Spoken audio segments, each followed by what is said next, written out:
Bonjour, bien-aimés dans le Seigneur. Bienvenue dans notre session qui parle toujours sur les sacrifices du péché. Dans la session précédente, nous avions parlé du sacrifice pour le péché dans l'Ancien Testament et on a vu que les sacrifices dans l'Ancien Testament c'était un sacrifice qui était imparfait et c'était un sacrifice qui ne pouvait pas donner une solution favorable au problème du péché. C'était un sacrifice qui pouvait résoudre le péché dans un temps limité. C'est-à-dire c'était un sacrifice limité qui avait des limites. Voilà pourquoi ces sacrifices ne pouvaient pas résoudre les problèmes du péché. Alors, quel est le sacrifice que Dieu aime? Quel est le sacrifice que Dieu préfère? Dieu préfère un sacrifice qui va ôter le péché éternellement. Dieu veut un sacrifice qui va ôter le péché parfaitement. Voilà pourquoi Dieu lui-même s'est choisi un sacrifice qui va ôter le péché éternellement. Et ce sacrifice, c'est Jésus-Christ lui-même. Alors, quand nous voyons dans la Bible, nous voyons que le problème de l'homme, c'était le péché. Et le péché ne pouvait pas être résolu par les efforts de l'homme. C'est ainsi que Dieu lui-même a résolu comment il peut aider l'homme. Et quand la Bible nous parle de ce plan du salut, nous trouvons que avant même la fondation du monde, Dieu avait déjà préparé notre salut. Dieu avait déjà résolu les problèmes du péché. Alors quand nous voyons comment est-ce que les enfants d'Israël faisaient pour résoudre le péché, bien que c'était temporaire, il fallait que les sacrificateurs mettent ses mains sur la tête du sacrifice pour le péché. Et le fait de mettre les mains sur la tête, c'était un symbole de transférer le péché des enfants d'Israël sur l'animal ou sur les sacrifices pour le péché. Les sacrifices pour le péché étaient sans défaut et c'était l'image de Jésus qui est né sans péché. Voilà pourquoi les sacrificateurs dans l'Ancien Testament jouaient aussi le rôle de faire le transfert du péché de toute la communauté sur les sacrifices pour le péché. L'imposition des mains signifie transférer le péché sur la victime expiatoire. Alors, le sacrifice pour le péché dans l'Ancien Testament était limité seulement aux enfants d'Israël. Maintenant, comment est-ce que le monde entier sera pardonné éternellement? Comment est-ce que le péché de toute l'humanité sera pardonné ou sera résolu? Il fallait que Dieu se trouve un sacrifice plus meilleur que le sacrifice de l'Ancien Testament. Et ce sacrifice meilleur que l'Ancien Testament, c'est Jésus-Christ lui-même. Quand nous lisons Hébreux chapitre 9, versets 11 jusqu'à 12, la Bible dit ceci: « Mais Christ venu comme souverain sacrificateur des biens à venir, il a traversé le tabernacle plus grand et plus parfait qui n'est pas construit de main d'homme, c'est-à-dire qui n'est pas de cette création. Il est entré une fois pour toutes dans les lieux très saints, non avec le sang de bouc et de veau, mais avec son propre sang, et a obtenu une rédemption éternelle. » Alors, quand nous parlons de la rédemption éternelle, nous voulons parler par rapport aussi au sacrifice éternel pour le péché de toute l'humanité. La rédemption que les enfants d'Israël trouvaient dans l'Ancien Testament n'était pas éternelle, parce que c'est la rédemption qui se faisait dans un tabernacle terrestre qui était limité dans le temps. C'était la rédemption qui n'était pas éternelle parce que c'était dans le tabernacle terrestre. Mais ici, Hébreux 9, 11 nous parle de Jésus qui est venu dans ce monde comme souverain sacrificateur de biens à venir. Il a traversé le tabernacle plus grand et plus parfait. Donc le tabernacle céleste, c'est un tabernacle parfait. Et la rédemption qui va se faire dans ce tabernacle, c'est une rédemption parfaite et éternelle. Voilà pourquoi Aaron faisait sa sacrificature dans le tabernacle terrestre.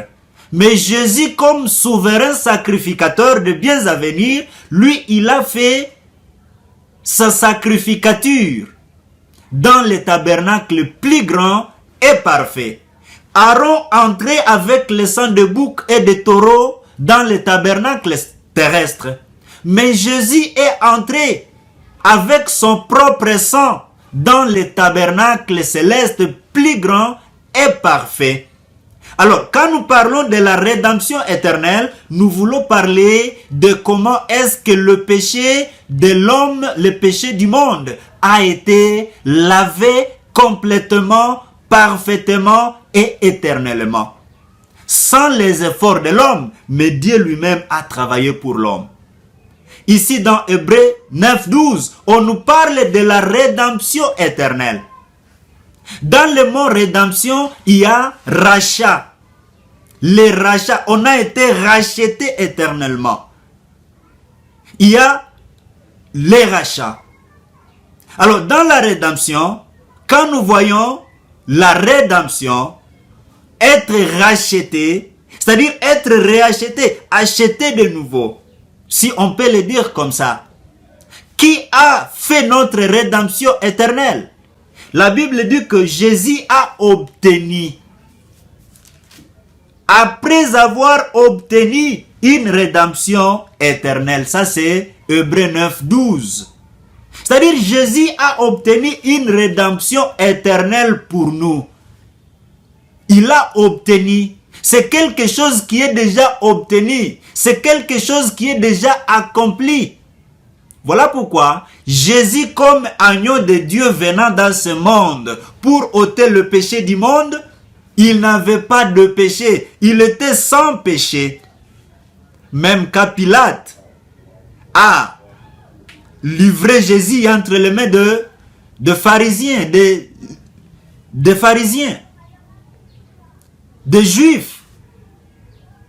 Pilate leur a dit que j'ai trouvé cet homme sans péché. C'est-à-dire Jésus n'avait pas de péché. C'était un sacrifice sans défaut. Voilà pourquoi il a plu à Dieu de sacrifier Jésus comme sacrifice pour le péché, afin que nous puissions trouver une rédemption éternelle. Quand nous parlons de la rédemption éternelle, nous voyons aussi le pardon de péché. Comment est-ce que Jésus a obtenu la rédemption éternelle?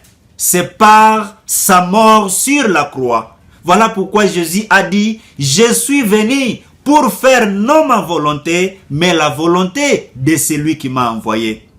La volonté de Dieu était que nous puissions trouver la rédemption éternelle. La volonté de Dieu était notre salut. Le salut, c'est le pardon de nos péchés. C'est-à-dire, ce que Dieu voulait, c'était que nous soyons pardonnés éternellement. Voilà pourquoi Dieu a utilisé Jésus afin de nous donner un pardon éternel et parfait. C'est un travail que Jésus lui-même a accompli sur la croix. Et sur la croix, il a dit, tout est accompli. Comment cette rédemption s'est faite? Dans l'Ancien Testament, nous voyons les enfants d'Israël amener les sacrifices pour le péché devant les sacrificateurs au tabernacle. Alors, quand nous voyons maintenant le Nouveau Testament, il y a Jean-Baptiste qui a précédé Jésus pour prêcher la repentance, pour prêcher le baptême de repentance. Un jour, Jean-Baptiste était dans son baptême, il baptisait les gens qui croyaient à son message de la repentance. Et Jésus aussi est venu dans son baptême.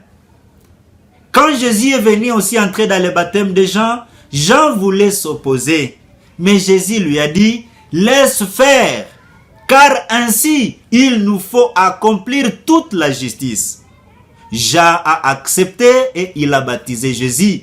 Les cieux se sont ouverts et une voix forte s'est fait attendre. Celui-ci, c'est mon fils, à qui j'ai mis toute mon affection. Pourquoi Jésus a été baptisé? Jean-Baptiste prêchait le baptême de repentance. Est-ce que Jésus s'est fait baptiser pour aussi se repentir? Il va se repentir de quoi? Est-ce que Jésus était aussi pécheur? Parce que Jean baptisait le pécheur. Le baptême de Jean-Baptiste était pour les pécheurs, c'est-à-dire les gens qui acceptaient le message de Jean-Baptiste. Ce sont les gens qui comprenaient et qui réalisaient que c'est vrai, dans Adam, nous sommes pécheurs à 100% et en nous, il n'y a rien de bon. Les gens qui acceptaient le message de Jean-Baptiste, ils se faisaient baptiser. C'est-à-dire les pécheurs venaient chez Jean-Baptiste. Et Jésus aussi est venu. Pourquoi Jésus est venu dans le baptême de Jean-Baptiste? Il y a quelque chose de miraculeux qui s'est fait pendant le baptême de Jésus. Jésus qui est venu comme agneau de Dieu pour ôter le péché du monde, il est venu chez Jean-Baptiste. Et quand vous voyez un peu Jean-Baptiste, il est de quelle descendance? Vous allez trouver que Jean-Baptiste était le fils de Zacharie. Zacharie, c'était un sacrificateur. Et en Israël, pour être sacrificateur, il faut que vous soyez né d'un sacrificateur. C'est-à-dire, le fils du sacrificateur était aussi sacrificateur. Donc, Jean-Baptiste, bien qu'il n'avait pas fait la sacrificature, bien qu'il n'avait pas fait le sacerdoce, il était un sacrificateur parce qu'il est de la lignée d'Aaron. Quand vous voyez Jean-Baptiste, il est dans la lignée d'Aaron. Aaron, c'était le souverain sacrificateur. Alors, dans l'Ancien Testament, il fallait que les sacrificateurs mettent ses mains sur la tête de la victime expiatoire. Jésus, comme victime expiatoire pour nos péchés, il fallait qu'il vienne chez Jean-Baptiste, afin que Jean-Baptiste puisse poser ses mains sur Jésus dans son baptême. Après le baptême, les cieux se sont ouverts et une voix s'est fait attendre. Celui-ci, c'est mon fils, en qui j'ai mis toute mon affection. En se faisant baptiser par Jean-Baptiste, Jésus venait prendre sur lui le péché de toute l'humanité. C'est dans ce baptême qu'il a été identifié comme pécheur. 2 Corinthiens chapitre 5 verset 21, la Bible dit que celui qui n'a pas connu le péché, il l'a fait devenir péché, afin que nous devenions justice de Dieu. Jésus était sans péché, mais quand il s'est fait baptiser, il a été identifié comme pécheur et il a commencé maintenant la route vers le calvaire parce que il venait de porter maintenant sur lui le péché de toute l'humanité. Voilà pourquoi quand il a rencontré la femme surprise en flagrant délit d'adultère, Jésus ne l'avait pas condamné, mais Jésus l'a donné la grâce, Jésus l'a sauvé. Pourquoi Jésus n'avait pas condamné la femme surprise en flagrant délit d'adultère? C'est parce qu'il avait déjà ôté, il avait déjà pris sur lui le péché même de cette femme. Quand on a laissé Barabbas, afin que Jésus soit crucifié, même le péché de Barabbas était sur Jésus et Jésus est allé mourir sur la croix à la place de Barabbas. Barabbas, c'est toi et moi. C'est nous qui étions des pécheurs. C'est nous qui pourrions subir la mort de la croix. Mais Jésus est mort sur la croix. comme une victime expiatoire pour nos péchés. Et la Bible dit qu'il est entré lui-même dans les lieux saints avec son propre sang après avoir obtenu une rédemption éternelle.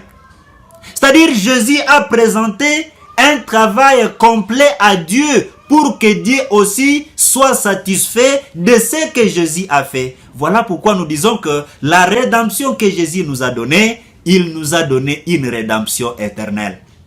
Quand vous lisez Romains 3, verset 23, la Bible dit que tous ont péché et sont privés de la gloire de Dieu.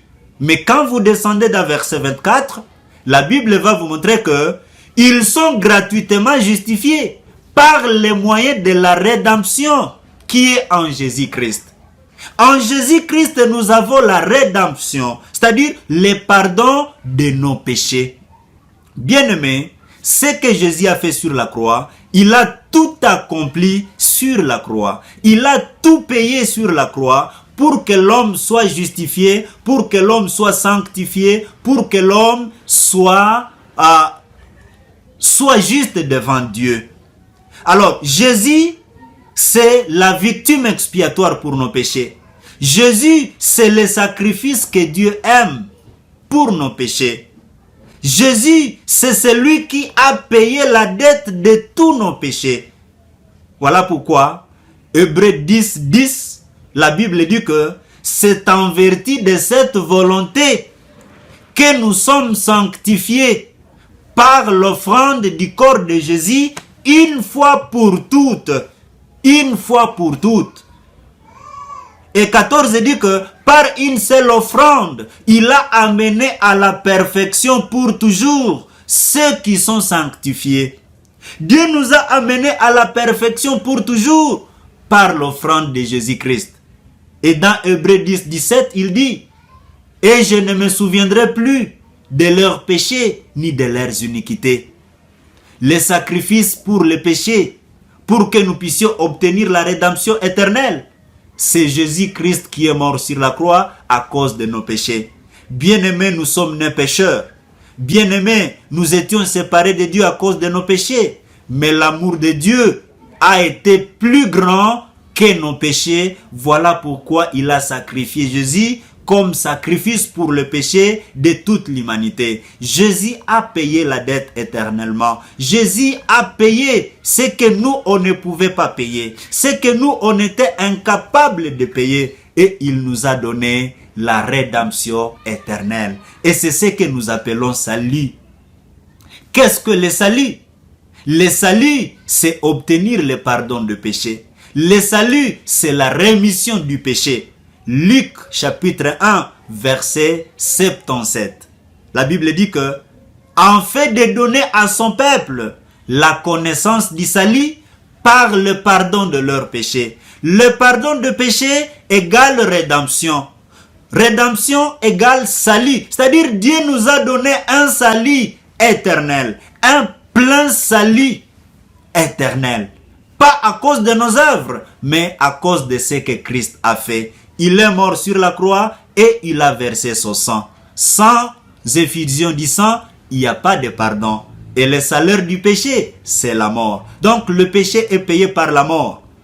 La rédemption éternelle, c'est ce que Christ a fait sur la croix et il est entré dans le tabernacle céleste avec son sang.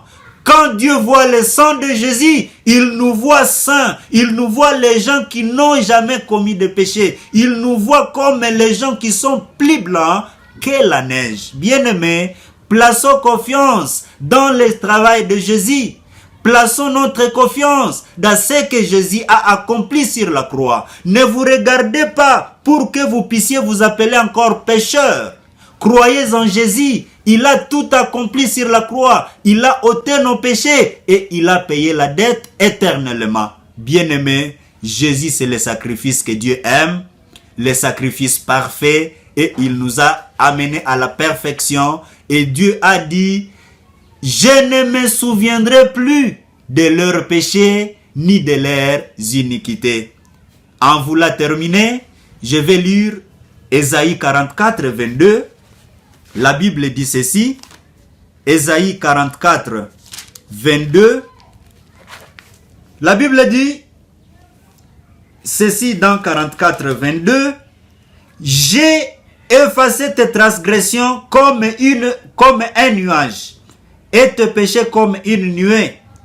Reviens à moi, car je t'ai racheté. Bien-aimé, Dieu te dit qu'il a effacé tes transgressions comme un nuage. Il a effacé tes péchés comme une nuée. Reviens à lui, car il t'a racheté. Il t'a donné la rédemption éternelle. Venez à Jésus. Croyez seulement à ce qu'il a fait pour vous sur la croix. Ésaïe 45, 22, la Bible dit ceci. Tournez-vous vers moi et vous serez sauvés, vous tous qui êtes aux extrémités de la terre, car je suis Dieu et il n'y a point d'autre. Tournez-vous vers moi, regardez-moi, considérez seulement ce que j'ai fait pour vous. C'est-à-dire, tournons-nous vers Jésus qui a accompli la rédemption sur la croix de Golgotha et qui nous a donné une rédemption éternelle. Bien-aimés, merci beaucoup et que Dieu vous bénisse par ce message.